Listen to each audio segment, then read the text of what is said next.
எனக்கு எப்பயுமே உங்கள் மேலே என்னடா ஒரு மியூசிக் டைரக்டர் ஏன்ப்பா டான்ஸ்லாம் ஆடணும் அப்படின்னு எனக்கு ஒரு டவுட் வரும்.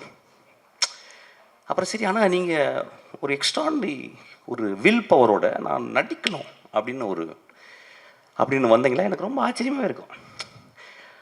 அப்புறம் நான் பார்க்குறதுல, ஆனால் சரி இந்த பையன் என்னப்பா இப்படி நடிச்சுக்கிட்டே இருக்கான். நல்ல வேளை இந்த படத்தை நான் ஃபஸ்ட்டு பார்த்தேன். பிகாஸ் அந்த கேரக்டர் உங்களை ரொம்ப அமைதியாக்கிடுச்சு. Don't say extra, don't act extra, just be there, just be there, and you are being there. That's so great acting actually. எனக்கு ஒரு வாய்ப்பு எடுத்தீங்கன்னா ரொம்ப அழகான ஒரு கதை இருக்குது. நான் சும்மா கேட்குறேன், நீங்களும் சுவாதிக்காமே நடிங்க. ஒரு கதை வச்சுருக்கேன், சின்ன கதை. அது வேகமாலாம் ஓடாது, ஜனரஞ்ச படம்லாம் கிடையாது, ஊர்லாம் கிடையாது, சின்ன படம் தான். நீங்கள் 2 பேரும் தான் நடிக்கணும். அது என்ன, அது சும்மா சேலஞ்சாக வச்சுக்கிறேன். இப்போ எல்லாம் எழுதுவாங்க, இவர் படம் 6 வருஷம் படம் ரிலீஸ் ஆகலனால இப்போ வந்து இது பண்ணார், அதெல்லாம் கிடையாது சார். அவளுக்கு ஒரு கல்யாணம் நடக்குது. ஒரு மாதத்தில் அவனுடைய கணவனுக்கு ஆக்சிடென்ட் ஆகி இறந்துட்டான்னு வச்சுங்களேன். அப்போ என் மகளை நான் எப்படி பார்ப்பேன்? என் மகளை நான் ஒரு நாள் பிறண்டு அழுவேன், அதுக்கப்புறம் கடவுளை திட்டுவேன், அதுக்கப்புறம் மறுநாள் வந்து சாப்பாடு கொடுப்பா, அப்புறம் எனக்கு வெளிக்கு வரும், அப்புறம் கொஞ்சம் தண்ணியை போடுவேன், அப்புறம் படம் பார்ப்பேன். என் மகளை நான் மறந்துடுவேனா, மறக்கணுமா அப்படின்ற கேள்வியை தான் அந்த படம் கேட்குது. நம்ம ஆண்கள், இந்த சமுதாயத்தின் விதிகளை எழுதிய ஆண்கள், இந்த சமுதாயத்தில் சட்டதிட்டங்களை எழுதிய வெறும் ஆண்கள் இந்த பெண்களை எப்படி பார்த்து கொண்டிருக்கிறோம்? அப்போ என் மகளை நான் ஒரு மாதத்துக்கு அப்புறம் அவள் விதவையானா நான் எப்படி பார்க்குறது? யோசிக்கலாம். என்னடா ஒரு மாதிரி. ஏன்னா எக்ஸாம்பிள் யாரை வச்சு பேசுகிறது? வேறு யார் மகளை வச்சு பேசுகிறேன்? என் மகளை வச்சு தான் பேச முடியும். அப்போ தான் புரியும். அப்போ நம்ம வீட்டு பக்கத்தில், நம்ம தெருவில் அத்தனை பெண்கள், கணவனை இழந்த பெண்கள், கல்யாணமாகாத பெண்கள், கல்யாணமாகி வரதட்சணை கொடுமையாக வீட்டில் விரட்டி அடிக்கப்பட்ட பெண்கள், இந்த பெண்ணுக்கு குழந்தையே பிறக்காது அவ மூலின்னு சொல்லி அனுப்பப்பட்ட பெண்கள், இப்படி ஒவ்வொரு தெருக்களிலும் ஒரு இறக்காமல் புதைக்கப்பட்ட பெண்கள் வாழ்ந்து கொண்டே இருக்கிறார்கள். அப்படியாப்பட்ட ஒரு பொண்ணை தான் சசி படம் எடுத்திருக்கான்.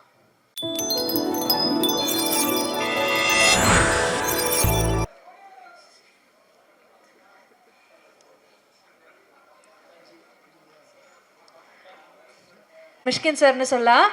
So Mysskin sir, okay sir, thank you. நாங்கள் வச்சுக்கோங்க. Okay sir, thank you. பன்னீர் சோடா இருக்கா? யார்ட்டாவது தண்ணி கொடுங்க, தண்ணி ப்ளீஸ். சாரிம்மா, I am taking your stage. It's okay. அங்கே நின்று பேச முடியாது, டயர்ட் ஆகிடும். தேங்க்யூண்ணா.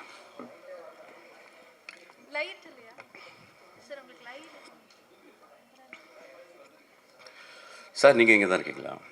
இல்லை நடுவில் போட்டுட்டுமா? லைட் இருக்கா? ஓகே, இப்படி போங்கம்மா. நீங்கள் நின்றுக்கிட்டே இருந்தால் எப்படி நான் பேச முடியாது.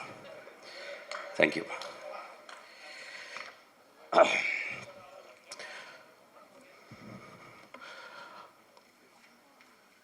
நான் வாழ்க்கையில் பார்த்த 100 சாமிகளில் ஒரு சாமி சசி.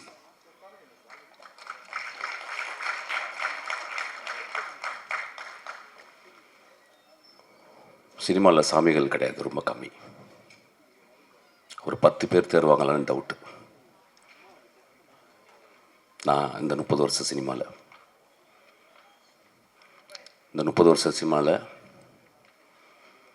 நான் ஒரு மாதத்துக்கு ஒரு தடவை எனக்கு ஃபோன் பண்ணுற, என்னை பார்க்குற, என்னை நேசிக்கிற, என்னை கட்டி தழுவுகிற, நான் இல்லாத இடத்தில் என்னை பற்றி அன்பாக பேசுகிற, உயர்வாக பேசுகிற ஒரே சாமி என் சசி சாமி.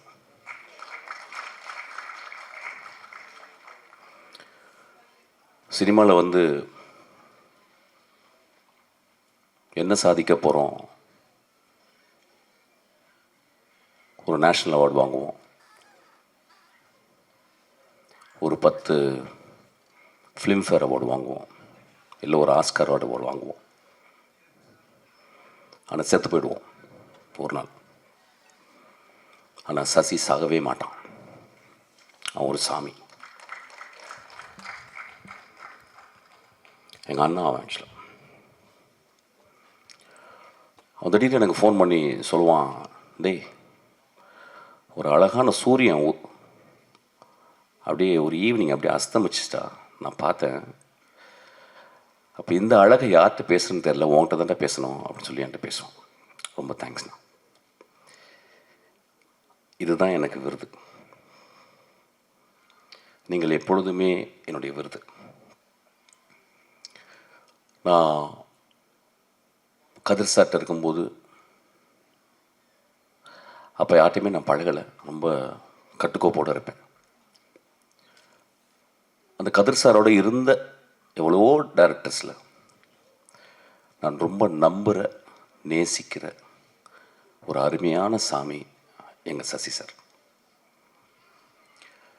நான் கதிர் சாரை விட்டு வெளியே வந்த பிறகு சண்டை போட்டு தான் வெளியே வந்தேன். சும்மாலாம் வரமாட்டேன். எப்பவுமே சண்டை போட்டு வெளியே வரும்போது யார்கிட்ட போய் சேரலான்னும் போது சசி சார்கிட்ட தான் ஞாபகம் வந்துச்சு. நான் நேராக போய் கதவை தட்டினேன், அவர் வீட்டு கதவை.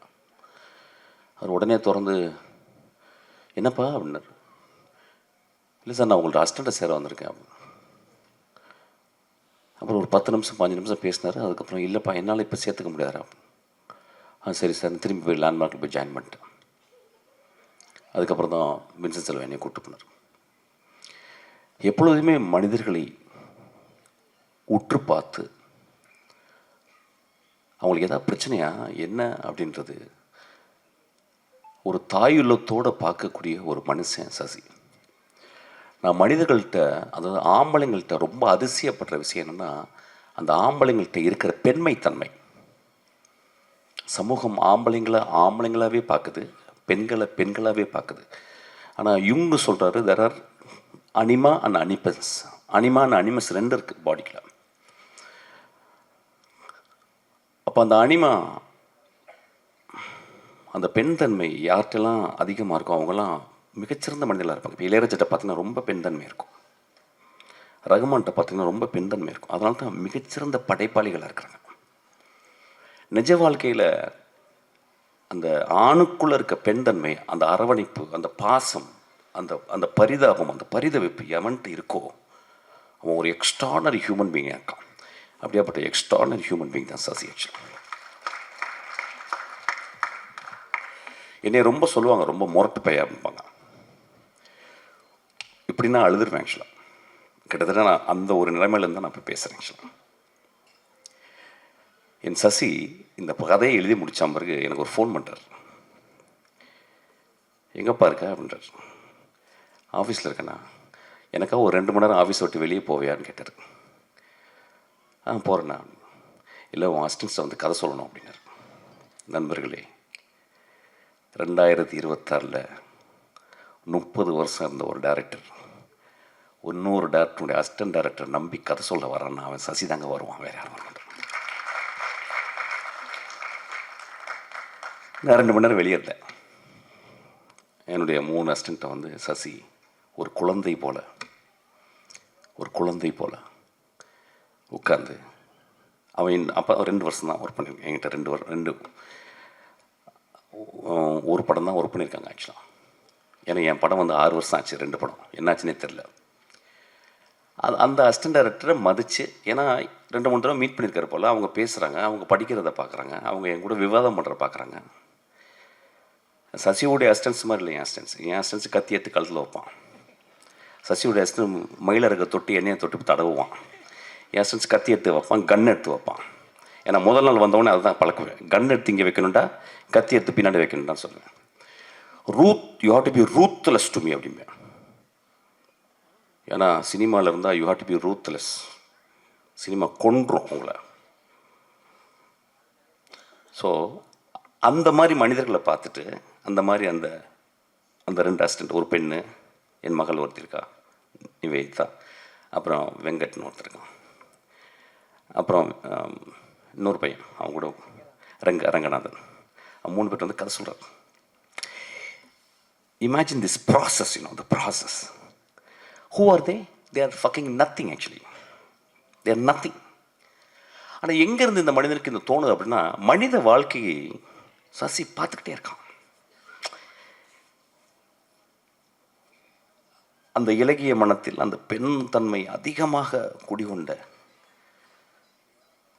அந்த மனிதன் அப்படி யோசிக்கிறான், சார் இந்த பசங்கள்கிட்ட சொல்லலாம்ல, இந்த பசங்க என்கிட்ட எப்படி நடந்துக்கிட்டாங்க, மிஷ்கின் அவங்களை எப்படி வளர்க்குறான்ல அப்படின்னு போய் சொல்கிறான். பெரிய விவாதம் நடக்குது, பெரும் விவாதம். வெறும் சொல்கிறாரு. அப்புறம் நான் உள்ளே வந்தோன்னே அப்போ என்கிட்ட வந்து ஒரு 2 நிமிஷம் 10 நிமிஷம் கதை சொன்னார் நினைக்கிறேன். சசி போன பிறகு நாங்கள் 10 நாள் அந்த கதையை பற்றி பேசினோம். நேற்று அந்த படத்தை பார்த்துட்டு நான் ஒரு 3 மணி நேரம் என் அசிஸ்டன்ஸோட பேசினேன். இது இந்த பாயிண்ட் ஆஃப் வியூலேருந்து சொல்லியிருந்தா அப்படி இருக்கும், அந்த பாயிண்ட் ஆஃப் வியூலேருந்து சொல்லியிருந்துருக்கோம். அந்த வாத்தியாரை நடித்த ஒரு கடைசி வரைக்கும் இருந்ததுனா அப்படி இருந்திருக்கும். விஜய் ஆண்டனி வந்து முதல் சீன்லேருந்தே ஒரு வீட்டில் தனித்தனியாக அந்த அம்மாவை பார்த்துக்கிருக்க ஒரு கேரக்டராக மட்டுமே சும்மா ஷார்ட்டாக காட்டிகிட்டே போய் தான் எப்படி இருந்திருக்கும் அப்படின்னு நாங்கள் விவாதித்தோம். நிறைய படம் பார்க்கறதில்ல, ஏன்னா படம் பார்த்தா ஜுரம் வந்துடும். நல்ல படம் இல்லைன்னா ஒருத்த முடிஞ்சுது, ஒரு 5-9 நாள் கையெல்லாம் சுருங்கிட்டு போயிடும். ஐயோ நெக்ஸ்ட் நம்மளால் படமே எடுக்க முடியாதுன்னு. நல்ல படம் பார்த்துட்டா அப்பா 25 படம் பண்ணலான்டா அப்படின்னு சொல்லிட்டு ஒரு பயங்கர எனர்ஜி வந்துடும். சசிசார் படங்கள் நிறையா நான் சொல்லாமலே மட்டும்தான் பார்த்தேன்னு நினைக்கிறேன் ஆக்சுவலாக. ஸோ இந்த படத்தில் நிறைய விவாதங்கள் எனக்கு இருக்குது. விவாதங்கள்னால் கதை சார்ந்த விவாதங்கள் இல்லை, திரைக்கதையை எப்படி சொல்லலான்ற விவாதங்கள் எனக்கு இருக்குது. அது சரிசாக அப்புறமா நான் வச்சுக்கிறேன். ஆக்சுவலாக ஆப்பு ஒரு நேர்மையான படைப்பு. நான் எங்கே யோசிப்பேன், ஒரு சினிமா கலைஞனை எங்கே, ஒரு சினிமாக்காரன் ஒரு சினிமா கலைஞன் அப்படின்ற 2 வித்தியாசம் எங்கே இருக்குன்னா, சினிமாக்காரன் சம்பாரிச்சே சாவணுன்னு வாழ்கிறவன். சினிமா கலைஞன் நான் காசு கொடுத்து அவங்களுக்கு வந்து தானம் கொடுக்கணும்னு பார்க்குறேன். நான் 150 ரூபா கொடுக்குறது அவங்களுக்கு வந்து 1,50,00,000 கொடுக்கணும்னு நினச்சிருக்கேன் தான் சினிமா கலைஞன். அப்படியாப்பட்ட சினிமா கலைஞன் தான் காசு. இந்த படத்தினுடைய தர்மம், இந்த படத்தில் ஒரு பெரிய தர்மம் இருக்குது. அந்த தர்மத்தை நம்ம விட்டுட்டு போயிட்டே இருப்போம்.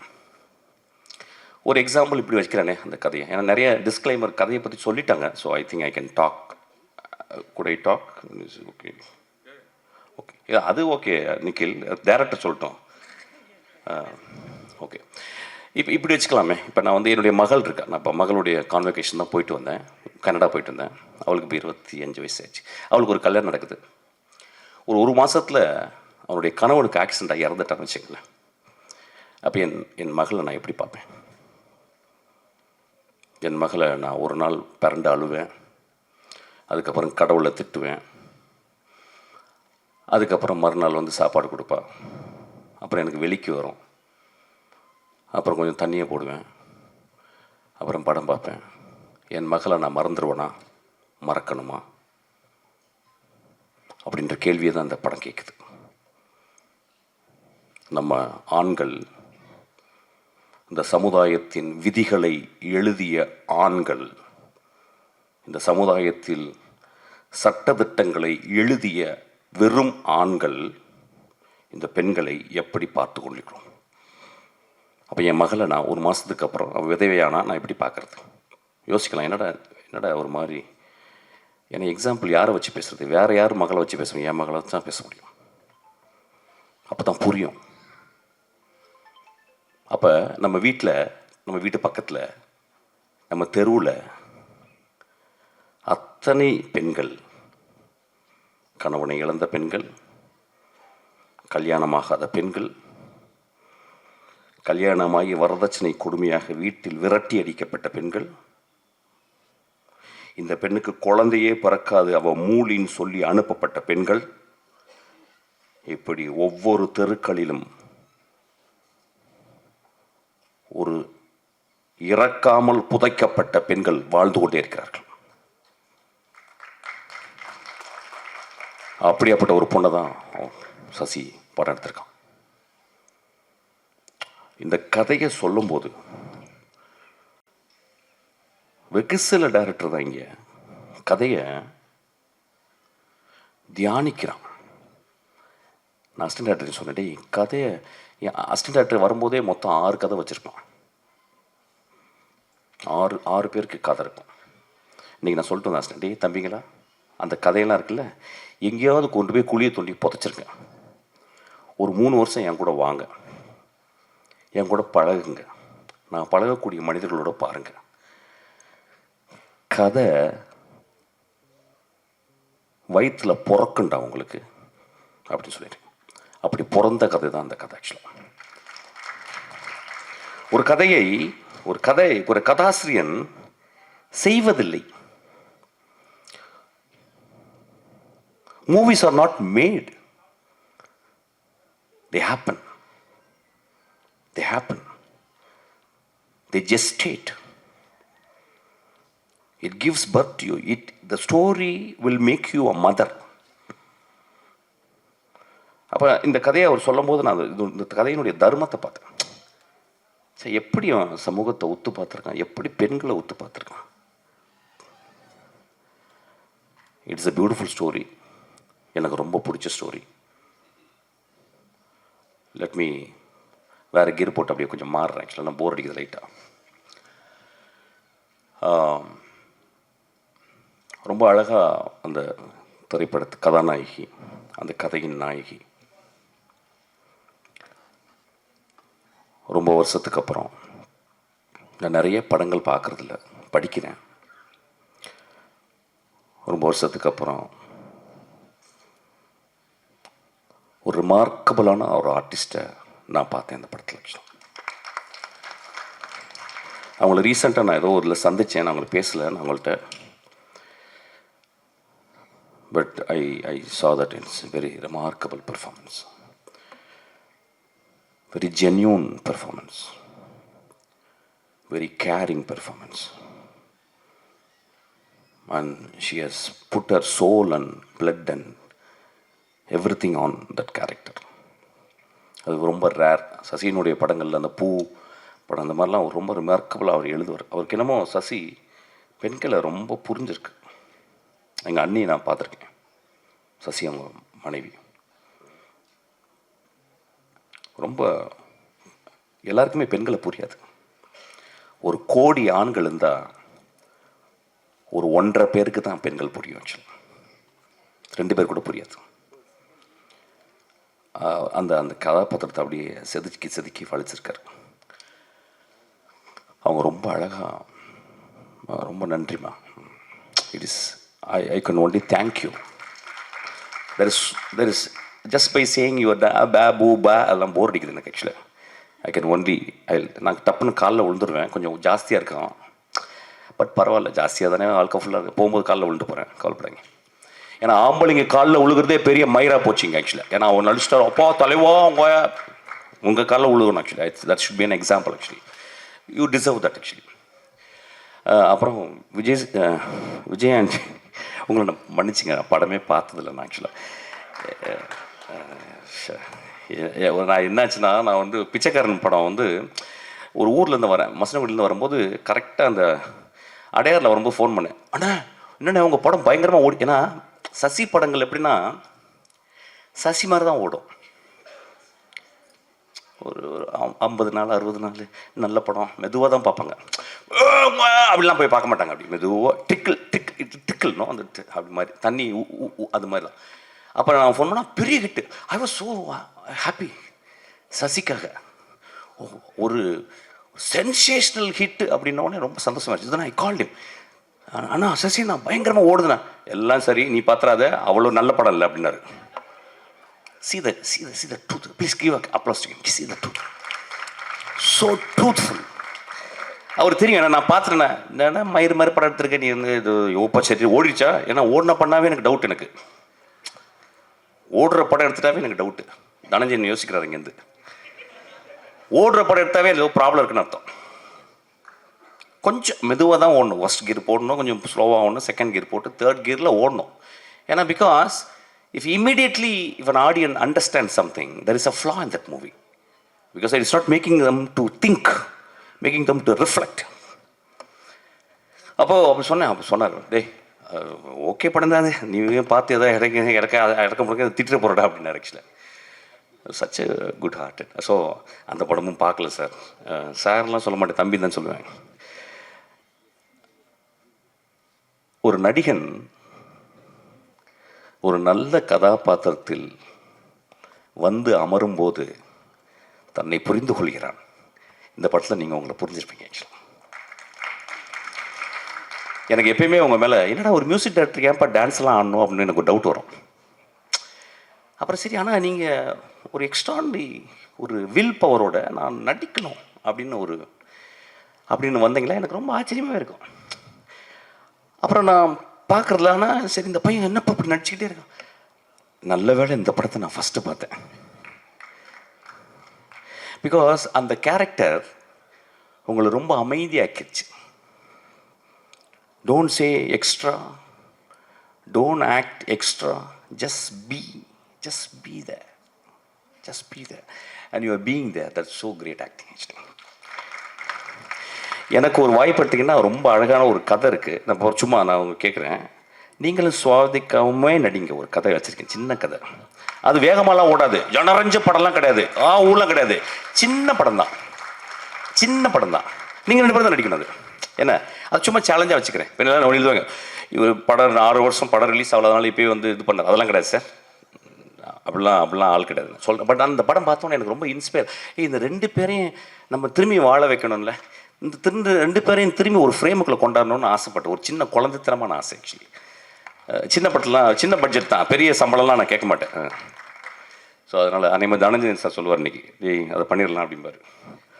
It's a good movie sir, it is a good movie. It's a bloody good movie actually, I'm telling. Commercial படம்லாம் இல்லை. ஸோ அந்த பார்க்கும்போது sir I would say yes. Actually அதில் எனக்கு ஒரு சந்தேகம், இந்த பையன் எப்படி, நான் யூஸ்வலாக எப்படின்னா படம் பார்க்கறதோட ஃபோட்டோகிராஃப்ஸை ரொம்ப ஸ்டடி பண்ணுவேன். ஃபோட்டோகிராஃப்ஸை ஸ்டடி பண்ணும்போது அப்புறம் 2-3 தடவை பார்த்துருக்கேன். அப்போ பார்க்கும்போது இவர் எவ்வளோ எக்ஸ்ப்ரெசிவாக இருப்பார் அப்படின்னு சொல்லி. I think this man's biggest strength is not to express actually. There are actors, they don't express. Brando will express. Mifune will express. There are very few people. Choi Min-sik வந்து he will never express. எப்பயாவது திடீர்னு ஒரு dynamic மாதிரி வெடிப்பார். எனக்கு அந்த படம் ரொம்ப பிடிக்கும். உங்கள் ட்ரெஸ்ஸு பர்டிகுலராக. அப்புறம் எனக்கு ரொம்ப பிடிச்ச ஷாட்டு, உங்கள் அம்மாவை நீங்கள் வந்து குளிப்பாட்டும் போது அம்மா உன்னுடைய முதுகு அப்படியே வச்சுருந்தாரு. Sasi, one of the remarkable shot in Indian cinema actually. One of the remarkable shot. I won't say shot, one of the remarkable image ன்னு சொல்லுவேன். I would call it image. Beautiful image. அந்த ஒரு ஷாட்டுக்காக நீங்கள் 200 ரூபா 300 ரூபா கூட கொடுத்து வரலாம். ஒரு மகனுக்கு சொல்லிக் கொடுக்கும் ஒரு தாய் எத்தனை வாட்டி நம்மளை குளிப்பாட்டியிருப்பா,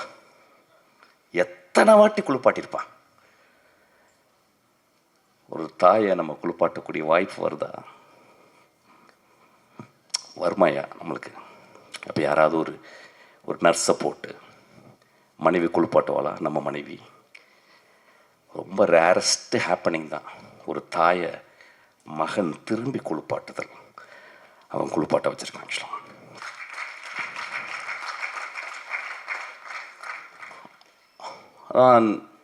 நான் சினிமாவில் மொத்தம் 5 ஷாட்டு தான் பார்ப்பேன். ஃபஸ்ட் ஹாஃப் முன்னால் ஒரு 2-3 ஷாட்டு, செகண்ட் ஹாஃபில் ஒரு 2-3 ஷாட், ஒரு 2-3 இமேஜஸ் கிடைச்சா போதும். என் லைஃப் அப்படி அந்த படம் பார்த்தா போதும். ரொம்ப மோசமான படங்களில் ஒரு 2-3 ஷாட் பார்த்தா எனக்கு ரொம்ப ஹாப்பியாகிடும். இந்த படத்தில் சசி பேக் பண்ணிக்கிட்டே இருக்கான். பேக் நிறைய. ஆக்சுவலாக சொல்லப்போனால் இந்த படம் தான் சசியினுடைய கமர்ஷியல் படம்னு சொல்லுவேன். நான் வந்து பிச்சைக்காரன் பார்க்கல, இந்த படத்தில் நிறைய கமர்ஷியலாகவும் பண்ணியிருக்காரு. So it's a beautiful movie. நேற்றுலேருந்து அண்ணா வந்து நீ படம் பார்க்கணுண்டான்னு என்னை கேட்டுகிட்டே இருந்தார். நான் இந்த நேரத்தை வந்தவுடனே அப்பா தவறிட்டார். எங்கள் கலை கலை உலக தந்தை. அதை முடிச்சுட்டு அதுக்கப்புறம் நான் சசி அண்ணாவுடைய படத்தை பார்த்தேன். It's a beautiful film. பாருங்கள், இட்ஸ் எ ஒர்த்தி ஃபிலிம். ஒரு படம் ஒரு 150 ரூபா கொடுத்துட்டு சும்மா 2 hours அப்படி காரில் வந்து தியேட்டருக்குள்ளே வந்து போகிறது இல்லைங்க. ஒரு படம் காரில் வந்து இறங்கி ஒரு இருட்டு தியேட்டரில் வந்து உட்காந்து வாழ்நாள் முழுதும் நாம் செய்த தியாகத்தையும், வாழ்நாள் முழுதும் நாம் செய்த துரோகத்தையும், வாழ்நாள் முழுதும் நாம் செய்த தர்மத்தையும் யோசிக்க வர இடம் தான், வைக்கிற இடம் தான் தியேட்டர். ஆக்சுவலி இந்த படம் பாருங்கள். உங்களுக்குள்ளே இருக்க பெண்மை, உங்களுக்குள்ளே இருக்க தாய் அன்பு, உங்களுக்குள்ளே இருக்க எல்லா பெஸ்ட்டு திங்கையும் இந்த படம் போக் பண்ணி சொல்லிக் கொடுக்கும். டேய், உனக்குள்ள இவ்வளோ பெஸ்ட் இருக்குடா, உனக்குள்ள இவ்வளோ பெஸ்ட் இருக்குடா, நீ இவ்வளோ நல்லவன்டான்னு சொல்லும். ஒரு நல்ல படம் சொல்லுது, இந்த படம் சொல்லியிருக்கு. நன்றி.